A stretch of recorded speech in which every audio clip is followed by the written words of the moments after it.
Hello అండి, ఇంకా మనమైతే ఇప్పుడు బాదాం మిల్క్ ఎలా చేసుకోవాలో చూద్దామండి. ఒక రోజు మొత్తం నానబెట్టిన బాదాం అండి, ఒక 20 వరకు అయితే తీసుకున్నాను నేను. అవన్నిటిని పొట్టు ఒలిచి అయితే ఇలా పక్కన పెట్టుకోవాలండి. ఇంకా వాటిలో కొన్ని పాలు పోసి మెత్తగా గ్రైండర్ పట్టుకోవాలండి. కొన్ని పాలు పోస్తూ ఇంకా బరకగా ఉంది కదా, మళ్ళీ కొన్ని పాలు పోసి మళ్ళీ మెత్తగా ఇలా అయితే పట్టి పక్కన పెట్టుకున్నానండి.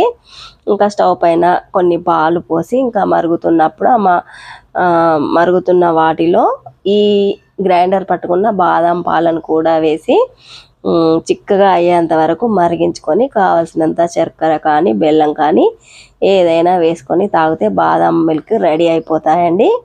ఇంతే అండి, చాలా సింపుల్గా ఈజీగా ఎంతో టేస్టీగా ఉండే బాదం మిల్క్ను ఇంట్లోనే హెల్తీగా తయారు చేసుకోవచ్చండి.